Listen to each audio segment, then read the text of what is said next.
Hello everyone, happy quarantine. What are we doing today? We're going to be making homemade dog treats. Though there's no crazy recipe going on today, the thing we're going to be doing is about as simple as boiling water. All you need is an oven or dehydrator and hot dogs. This is dehydrator. It's not a commercial dehydrator, but it's a personal dehydrator, I guess. The principle is to pass air and a very small amount of heat through objects. That's why they're graded like this. So if you're doing this in your oven, you're going to want to preheat to the lowest setting that your oven will go and get some of those metal grates, like the top of a grill if you have them. If not, you can use a baking tray. This method will work with most meats, but hot dogs are readily available and they're cheap. So if you can't afford to buy expensive dog treats, you'll see just how awesome these turn out. Today we're going to be using these guys right here.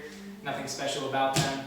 Just make sure they're defrosted. We want them cold, but not warm, because when they get warm, they get a little bit greasy, as you'll find out when you dehydrate them or bake them in the oven. Let's grab a cutting board and we'll get started. Alrighty.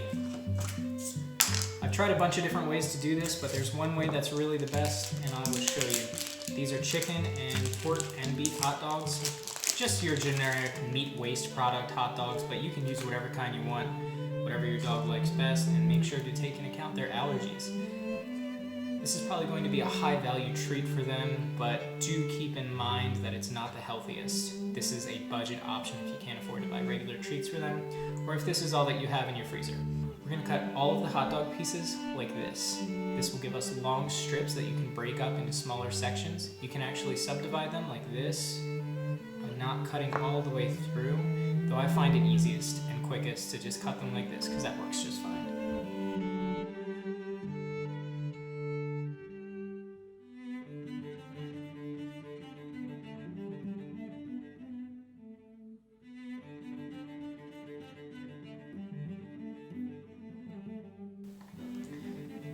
And now we're just going to stick this onto the dehydrator trays, which look like this. Put these on here, you want to put them on sideways. If you have a circular tray, if you have a rectangular tray on one of the commercial dehydrators, it doesn't really matter what direction you lay them on there. And again, if you're doing this in your oven, you want to put it on the lowest setting possible and put it on one of those grill trays or just a regular baking sheet with some tin foil at the bottom. And then let it sit for a few hours, but in the dehydrator, we'll just let it sit overnight.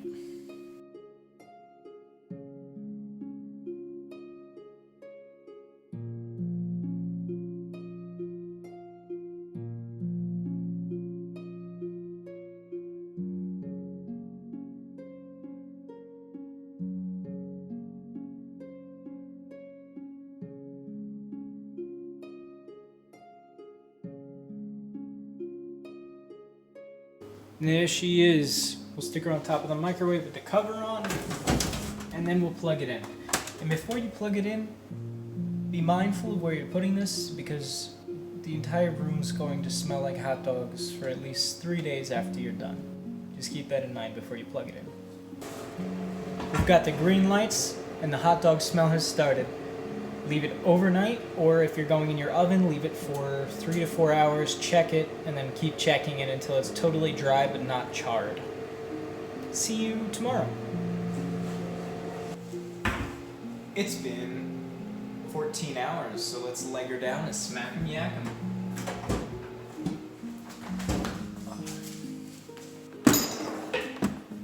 I found that hot dogs dehydrate very easily, so you may not even need to leave these overnight. There comes a point in every food where it will not dehydrate any further.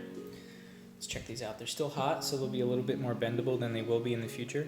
Got that nice greasy overtone, and they're kind of hard. They're slightly flexible, but like I said, as they cool, they will get harder. And they rip open, and you can see there's just a little bit of moisture trapped in there. And we have these nice dry skins that kind of seals the entire package, which is awesome for long-term storage. And the reason that's awesome is because it will stay fresh for a long time. This is how they make professional dog treats.